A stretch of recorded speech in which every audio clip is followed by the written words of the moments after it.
In the spring of 2020, as the world grappled with an unprecedented crisis, a different kind of storm was brewing in the digital realm. A massive wave of unemployment fraud was about to hit the United States, threatening to drain billions of dollars intended for those who had lost their jobs. But this sophisticated, multi-state attack would meet an unexpected roadblock: a college student working from his bedroom.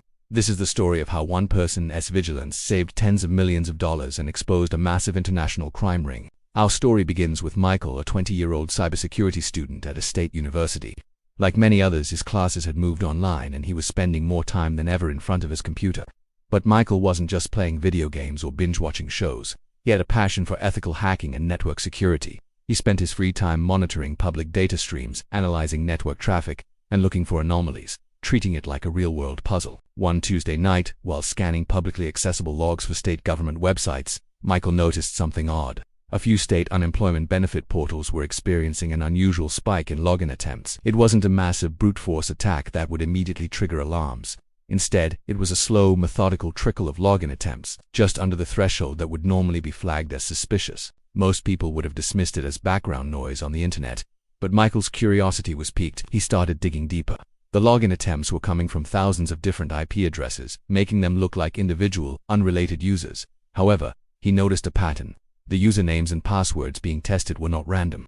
They seemed to be credentials that had been leaked in previous data breaches from other websites, a technique known as credential stuffing. The attackers were betting that people reused the same passwords across different sites. If your email and password for a shopping site were leaked, they'd try that same combination on the state unemployment portal. It was a numbers game, and with millions of leaked credentials, they were bound to get some hits. As Michael continued to trace the source of these login attempts, he discovered something even more alarming. The IP addresses, though scattered, were all being routed through a series of servers based in Eastern Europe. This wasn't some local hacker trying their luck. This was a coordinated, sophisticated operation.